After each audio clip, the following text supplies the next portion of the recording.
In this video, we're going to be talking about this 24 Toyota Tundra TRD Pro. We just finished the portal install on this truck, and we basically did everything that you see on this truck here. So we're going to go through everything that's on it. We're going to talk about all the little details, all the accessories that are on it. So let's get started. For starters, this is a TRD Pro Tundra. So it is the hybrid, has all the features that come with the Pro, like these very nice projector style headlights. I love these headlights because you can see kind of all the dots. It might be a little bit too bright on video, so let me see if I can dim it down. So there you can kind of see all the dots that are in the headlights. These are one of my favorite headlights for the Tundra, even more than the aftermarket headlights that are available for it. But this obviously is in the white color. It has the fender flares with the digital kind of multi-cam pattern on the fender flares, which is on the front and the rear as well. Now, the first thing we did to this truck was the lift. So underneath here, you'll see King shocks, and you got low control arms from Total Chaos. We have Dobinsons billet upper control arms as well. So those upper control arms help us kind of align this truck because they are fully adjustable, and we needed it to clear these 40-inch tires. So these are BFG KO3s in the 40 by 13.5 by 18 with the RRW wheels. So what you see here, this is Mike's truck. So this is kind of his winter setup. In the summer, he's going to go with an RT or an MT tire from either Nitto or Toyo. So that's going to be his summer set. So this is kind of what he's running right now to kind of get him through the snow. And this year, there's really not that much snow, so he really didn't need them. But what we got down here as well, kind of the main thing down here for suspension, are these 74-wheel portals, which is what is making this truck as tall as it is and giving it all the clearance underneath. You can see so much daylight underneath here. So this whole vehicle from front to back can clear a 5-gallon bucket, including the rear diff.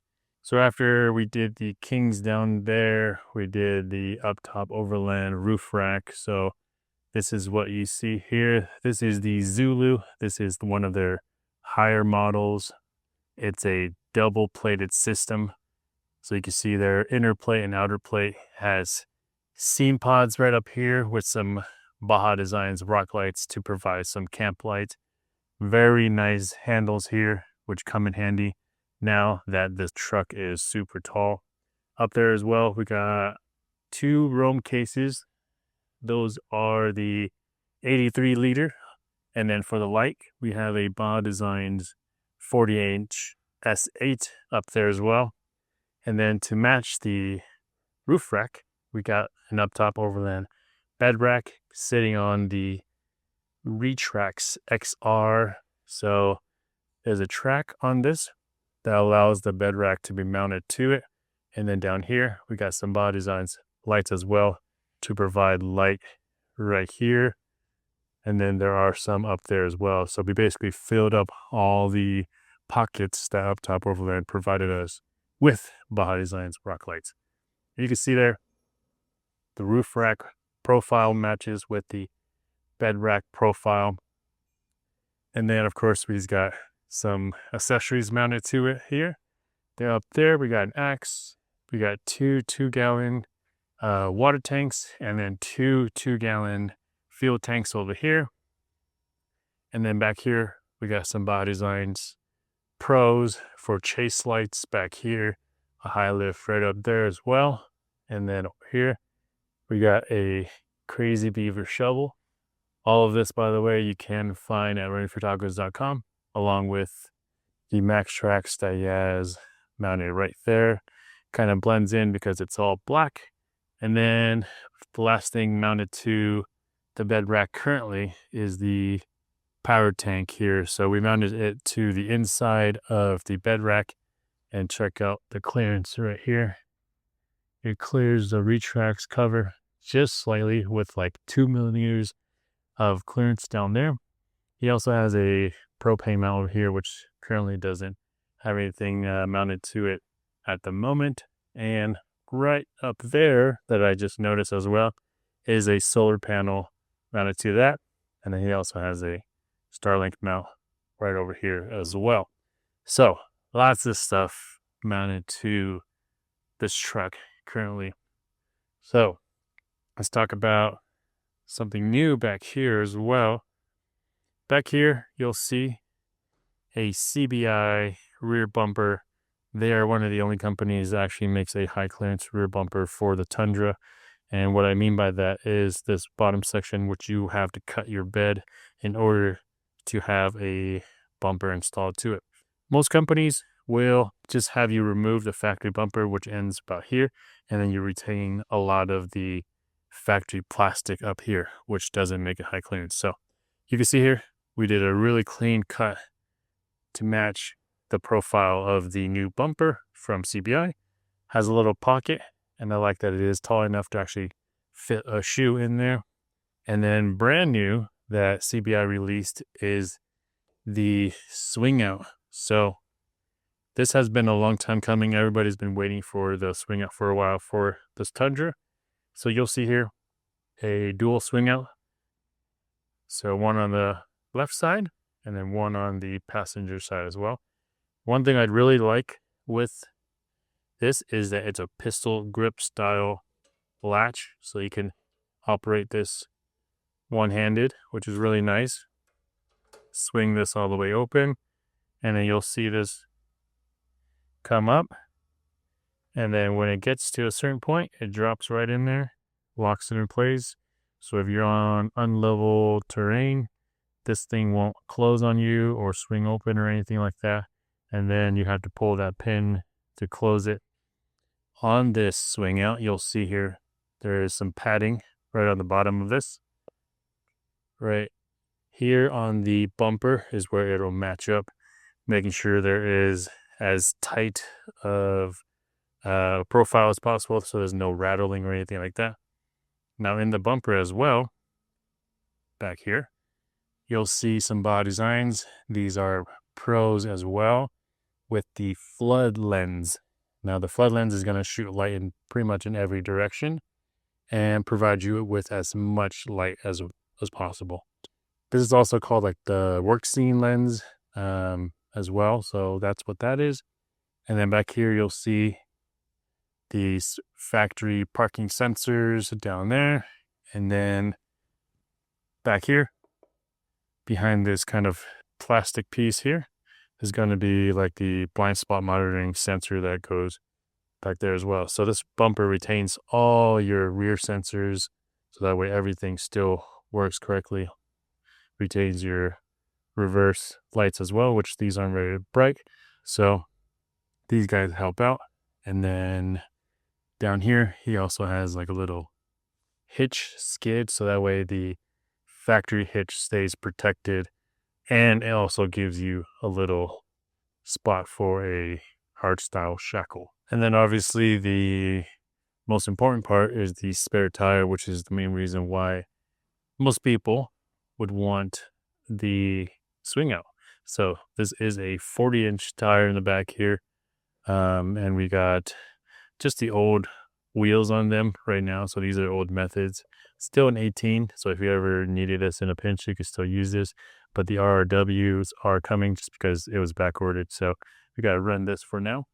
But it's pretty solid for being such a large tire on this swing out. In the rear of this, of course, we got the matching King shocks in the rear. We got some hydro bump stops, the King sway bar links as well in the back. And then we got some trailing arms from Total Chaos back here as well. And then one thing that is kind of all around this vehicle too is going to be the rock lights from KC, which is mounted in each wheel well, along with the sides here, which I'll show you in just a bit when we turn them on. But to match kind of the rest of the armor, we got CBI rock sliders here that run pretty much the full length of the vehicle all the way back. This is the tube style, so no plates on it. And then what we had to do as well to kind of fit these was a chop. So you'll see here, we do a chop. We get rid of kind of everything that gets mounted to the main cab mount of this. I know there's a couple companies that sell like a plate kit for it, but we just chop everything off and there's this nice smooth round piece back there. So in my opinion, there's really no need to run a plate or anything like that. And then right down here, which might be a little hard to see, that's a bump stop right there as well. So that's going to be a Durabump. And then there's also one in the rear, but that's obviously the Hydro Bump that we showed you guys. But this here is another location of the KC rock lights here. So this is kind of high up and out of the way, but if we wanted to move it up a little bit more, we could too. But we felt like that's a pretty high location where it wouldn't really get damaged. But here's another shot here of the portals. You see here, this is also one of the first kits to run with the new power brake kit as well. So what you'll see there is the red calipers from Power Brake. These new ones will fit a 17-inch wheel, and you do need kind of a special mounting bracket to run with the portals. So we were able to get that kit here. Got this fully installed. And the main reason for that obviously is for the weight. So with all the stuff that's on this vehicle and the 40-inch tires, having a big brake kit in the front is super necessary. And in the rear, we did just run just the factory calipers along with the new rotors from 74 Weld back there. While we're back here, you'll see there the teal springs right up there. That is a rear coil from Dobinsons, and that rear coil is actually supporting all the weight of this vehicle in the rear. And then we also have the kind of the king color blue right there. That is a BOTCK. That is, I call the box kit, which is from Dr. Kitty SS, and it corrects the angle of the panhard correction bar that you see right there from Total Chaos. Kind of brings it back to similar to factory standards. You want that bar to kind of be almost leveled with the ground with a slight angle. So that's what you see here. And then one thing that's kind of cool that Mike wanted to add to his vehicle was a train horn. So that's what you see here. We got the tank right there. And then I don't remember how many horns are down there, but super loud. This is one of those things that's just kind of fun. And then down there, you'll also see the RCI skid plate right there for the diff. And this vehicle also did just get a coating applied to it, so that way everything under here that is metal is fully protected. And also here's a nice shot of the rear portals right there as well. 74 Weld has really good machining quality, as you can tell, and we really like the stuff that they do there. Now coming back to the front here, so this is the Pro, so it has the Pro grill already, grill lights, but you can also grab this up yourself if you don't have a Pro. We have these in stock normally along with the grill lights. But one thing we did swap out is the rigid light bar for a Baja Designs in the amber color. You got some IR lights as well. Mike's really big into the whole IR stuff and night vision. Right down here, you'll see a 30-inch Baja Designs S8 light bar as well, along with some pods over here. We got a Squadron. This is the daytime or street legal lights, so you'll be able to use that on road. And then we got S2s on the sides. Those S2s are pros as well. And then lastly, we got a winch that's hidden back there. You can kind of see that right there. A Warren Evo winch right back there. That I believe is a 12K winch. And then Mike does a lot of driving in Denver, so we got the license plate mount here. And then Factor 55 goods back there with a winch shackle or hook style shackle. And then one of the last things we got is CBI skid plates underneath here that kind of run the full length of it. Amazing coverage, and also protects some of the non-vital areas as well.